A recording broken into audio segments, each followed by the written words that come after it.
వసంతరావు గారు వచ్చేసారండి స్విమ్మింగ్కి. ఉదయకాలం మందు చక్కగా సైకిల్ వేసుకొని గంగారం నుంచి బేతిపల్లి చెరువులోకి ఈత కొట్టడానికి వచ్చేసారు.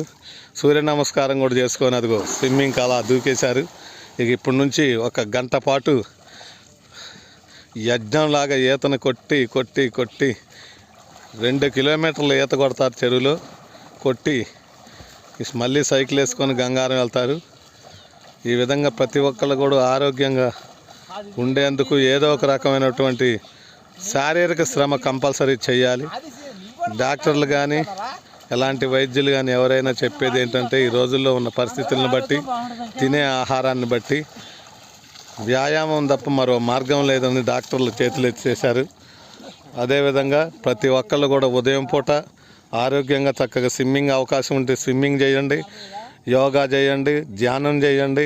ఎన్ని రకాలుగైనటువంటి విషయాల్లో ఆరోగ్యంగా ఉండే విధంగా చూసుకొని ప్రతి ఒక్కళ్ళు ఆరోగ్యమే మహాభాగ్యం. ఎంత ఉన్నా కానీ మనకి ఆరోగ్యాన్ని మించింది లేదు.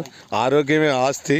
ఈ రోజుల్లో ప్రతి ఒక్కరూ ఆరోగ్యంగా ఉండండి. సర్వే జనా సుఖినో భవంతు, లోక సమస్త సుఖినో భవంతు, ధర్మో రక్షితో రక్షితః.